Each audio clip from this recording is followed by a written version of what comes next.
Salut à tous, j'espère que vous allez bien. On se retrouve pour le premier débrief pour cette nouvelle année 2021.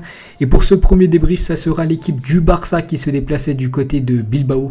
Un stade où vraiment le Barça galère ces dernières années à obtenir des résultats.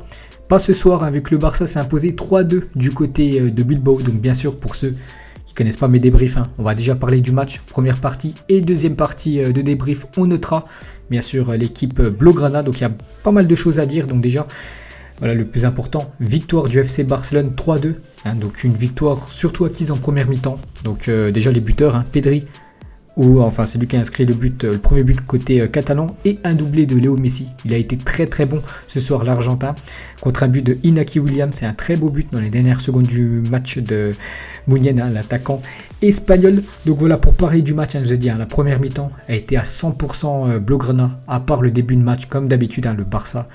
En début de match, lors des dernières rencontres, à chaque fois galère, vraiment, ils n'arrivent pas à rentrer directement dans les rencontres. Et voilà, ce soir, ils ont été punis, parce qu'au bout de 3 minutes, ils étaient déjà menés 1-0. Et après, ils ont commencé à poser le pied sur le ballon. Et après, ça a été bien mieux, bien sûr.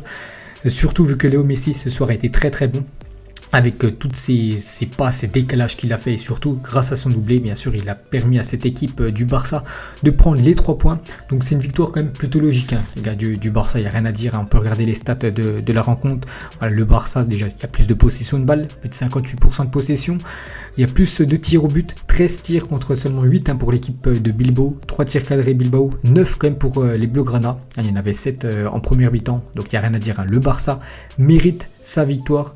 Et le Barça se fait du bien surtout niveau du classement, parce qu'on sait qu'ils étaient très loin par rapport aux deux équipes de Madrid. Bon, ils sont encore très loin, mais ils restent au contact quand même, parce que voilà, c'était très important de prendre les 3 points ce soir, parce que si on regarde ce classement de la Liga, c'est simple. Les 3 premiers, c'est les 3 plus grosses équipes espagnoles. Donc déjà l'Atlético Madrid, 38 points, avec 15 matchs joués. Il faut surtout prendre ça en compte, 2 matchs en retard par rapport au Real Madrid.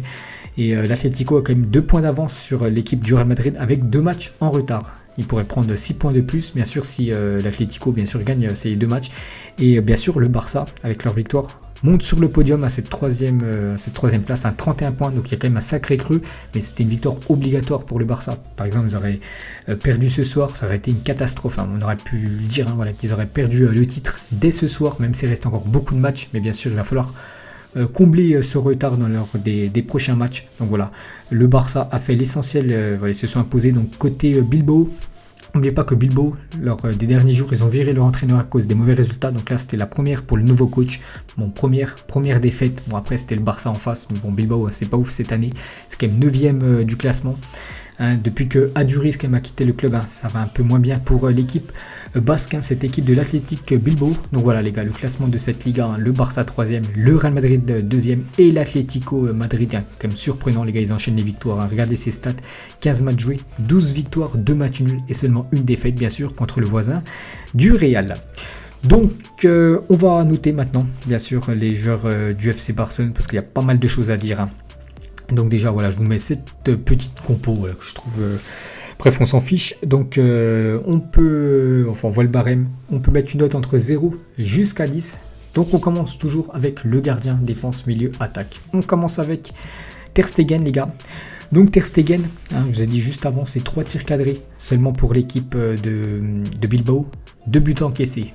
Donc ça n'a pas été un grand Ter Stegen, surtout sur le premier but. Bon, le deuxième, il ne peut absolument rien. Même le meilleur gardien, peut-être actuellement meilleur gardien de la planète, ne pourrait pas sortir le but de Muniain, parce qu'il la met ras du poteau. Il peut rien y faire. Mais le premier but, pour moi, je pense qu'il quand même il peut la sortir. Après, bien sûr, moi je suis pas gardien, mais je pense quand même qu'il peut la sortir. Donc bien sûr, ça n'a pas été un grand Ter Stegen ce soir. Comme j'ai dit, 3 tirs cadrés, il encaisse 2 buts. Et pour moi, ça sera une note seulement de 5, les gars. Ça sera un match moyen de sa part ce soir. Ensuite, on passe à Jordi Alba, le défenseur gauche Blaugrana. Donc on l'a pas trop vu. C'est vrai que normalement, Alba, les gars, ça a qualité. Bon, déjà, il défend bien, mais il apporte aussi beaucoup offensivement. Et ce soir, on l'a très peu vu offensivement. Jordi Alba, bon, il est resté en défense, c'est ce qu'on lui demande surtout en premier. Donc je mets une note de 6, les gars. C'est un match satisfaisant, voilà, pour Alba. Voilà, sans plus, c'est un match potable de sa part. Ensuite, l'anglais, on peut voir qu'il a pris un jaune. Donc l'anglais et Araujo Pour moi, ils ont fait quasiment le même match.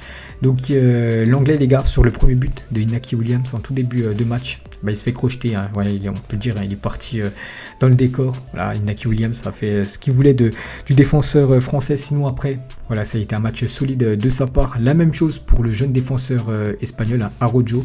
Donc j'aurais mis une note de 6. Ils ont un peu galéré en première mi-temps, voilà, les 5-10 premières minutes où c'était chaud. Puis après, voilà, ils ont vraiment... surtout déjà le Barça avait plus de possession de balles, puis après ils ont vraiment géré, voilà, les attaquants basques. Donc pour moi c'est une note de 6 pour les deux. Et la même chose pour Dest aussi. Il a fait son match, il aurait même pu marquer sur une magnifique déviation d'Antoine Griezmann en début de match, hein, je crois que c'était aux alentours de la 15e minute. Dommage, son tir a été cadré, enfin a été contré plutôt. Donc pour moi ça serait aussi une note de 6. Donc c'est simple, hein. Les 4 défenseurs les gars, je leur ai mis une note de 6 et Ter Stegen 5. Ensuite on passe milieu de terrain, donc là la compo. On peut voir voilà, que les trois milieux sont au même niveau. Mais voilà, il y a quand même un joueur qui est en retrait, c'est Busquets qu'on va noter juste avant parce qu'il est juste en sentinelle. Donc Busquets, les gars, s'il faut sortir un nom ce soir d'un joueur qui a été le plus mauvais, entre guillemets, on va dire les gars c'est Busquets. Voilà, déjà qui ralentit le jeu. Hein, Busquets, les gars, c'est vrai qu'il est déjà âgé, hein, bien sûr. Il ralentit le jeu et il perd quand même pas mal de ballons. Donc pour moi c'est une note de 5. Hein. Il apporte très peu maintenant le Busquets. Quand tu penses que tu as Puig, vraiment l'avenir du FC Barcelone, tu le laisses sur le banc. Quand tu penses que tu as Pjanic, que tu as recruté, enfin tu as échangé avec Arthur, mais tu l'as fait venir quand même du côté de l'Espagne pour qu'il joue. Et il est tout le temps sur le banc, il n'est même pas rentré ce soir Pjanic. Mais voilà, Koeman préfère mettre Busquets. Le problème, c'est que Busquets, les gars, c'est pas le Busquets de 2012, quand il avait Xavi et Iniesta avec lui. C'est un Busquets fantomatique. Et comme d'habitude, ça a été un match moyen de sa part. Donc pour moi, c'est une note de 5. Hein. Vraiment, c'est le maillon faible de cette équipe du Barça. Comment Koeman peut à chaque fois le mettre titulaire? Je sais pas. Bon, après, c'est le coach. Il fait comme il veut. Ensuite, on passe aux deux juste devant. On va mettre Busquets, voilà, un petit peu en sentinelle. Et ensuite, juste devant les deux... milieu créateur offensif, ils ont été très bons. On commence avec Pedri, les gars. Alors lui, vraiment, c'est la révélation. N'oubliez pas, ancien joueur de Las Palmas. Il est arrivé lors du dernier Mercato 2020. Et c'est quand même un sacré joueur, Pedri. Donc déjà, ses stats, hein. Un but, une passe D. Une passe D pour le deuxième but de la rencontre, hein, le but de Léo Messi. Et il a été bon. Il a porté beaucoup offensivement. Il est bon, hein, ce Pedri. Pour moi, ça sera une note de 7. Un bon match de sa part. Il y a un joueur aussi qui a été très très bon, les gars, c'est Frenkie de Jong. Ce soir, on a vraiment vu le Frenkie de Jong qui joue à l'Ajax Amsterdam il y a quelques années, qui touchait déjà beaucoup de ballons. Ce soir, je pense qu'il a touché au moins plus de 100 ballons, Frenkie de Jong. Et un aimant à ballon, hein, ce soir. Hein. Il était la plaque tournante. Normalement, ça devait être Busquets, mais ce soir, vraiment, ça a été De Jong. Donc pour moi, c'est une note de 8. Hein. Vraiment, De Jong, les gars, ça a été du grand néerlandais ce soir. Et on va terminer avec l'attaque. Voilà, l'attaque Blaugrana. On va commencer côté gauche. Ousmane Dembélé titulaire et ça fait plaisir.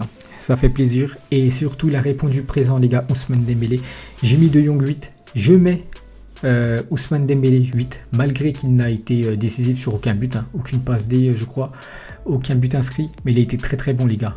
Déjà grâce à ses crochets, grâce à ses percussions, grâce au danger qu'il apporte vraiment, ses décalages, tout ça. Donc pour moi il a fait vraiment un très bon match, l'attaquant français. Il aurait pu marquer, dommage, le gardien de Bilbao a sorti ses frappes. Pour moi ça mérite un 8. Ensuite Léo Messi.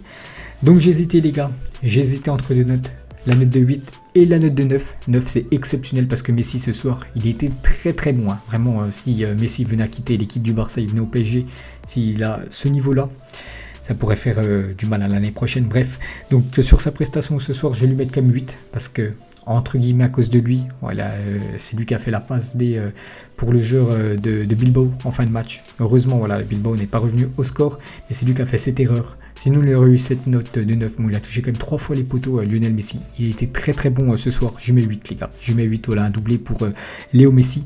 Très bon match, hein. Et pour moi c'est lui qui a été le meilleur ce soir côté catalan. Et pour finir, Antoine Griezmann. Donc tout le monde en a vu des 8, hein, comme De Jong, des 8 Dembélé, 8 Messi, 7 Pedri et Griezmann. Un cran en dessous de tous les joueurs que j'ai cités. Je mets 6 comme Antoine Griezmann. Il a fait la passe D sur le 3e but catalan, un but décisif, hein, parce que voilà, il y a quand même l'équipe de Bilbao a inscrit 2 buts, donc 3 buts pour l'équipe du Barça. Donc bien sûr son but, enfin surtout sa passe D compte beaucoup. Donc pour moi Griezmann c'est 6. Voilà, dans le jeu, après on l'a un peu moins vu, voilà, que Messi, Dembélé ou même Pedri, donc c'est pour ça, il a toujours du mal, on le sait, Antoine Griezmann, ça a été la même chose ce soir, donc pour moi ça sera 6 pour l'attaquant français, mais bon, c'est pas non plus un match à jeter, hein. Pour lui, il a été potable, mais il n'a pas été au même niveau que ses camarades. en attaque. Donc voilà les gars, la fin de ce débrief, ce premier pour cette année 2021. J'espère que ça vous a plu. On se retrouve nous pour les prochains débriefs, ça sera certainement le week-end prochain. Et bonne soirée et bonne nuit à vous.